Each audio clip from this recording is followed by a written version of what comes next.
ওনার জন্য দুইটা নাই, আড়াইটা নাই, তিনটা নাই, সন্ধ্যা যেই দুইটাও সেই, কথা কন না কেন? ফজরের আগও সেই, দিনে দললো সেই।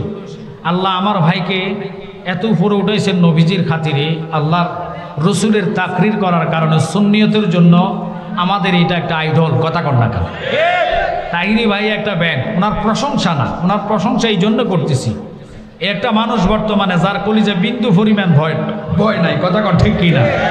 মাঠে ময়দানে এখনো সুন্নিয়তটা জিন্দা রয়েছে, জায়গায় জায়গায় সুন্নিয়ত প্রচার প্রসার, যেখানে ত্রুটি সেখানে ত্রুটি বলে। আর আমাদের দেশে এমনও মুরব্বি আছে, সকালে কয় একটা, বিকালবেলা কয় আরেকটা। সকালবেলা কয় এই মার্কায় ভোট দিলে 17 কোটি মানুষের ভোটের সোয়াব নাকি নামাজের পুরা সোয়াব এরা পাইবে। আবার কয় আমার নবী সাংবাদিক, কদিন পরে কবে আমার নবী হে হয়ে গেছে না। আর নাউজুবিল্লাহ কর না। আমি হয়তো বললে আপনারা কইবেন হুজুর এগুলা কেন বলেন? তো আচ্ছা বলেন, আপনার বাপকে কেউ গালি দিলে আপনি সহ্য করতে পারবেন না? বাপ তো ইমান না, বাপকে কবরে পাবেন না, মাকে কবরে পাবেন না। রসুল কবরে আসবে, রসুল হাসরে আসবে, রসুল আমার ইমান, নবী আমার জান, কথা কোন ঠিক কিনা? এই জন্য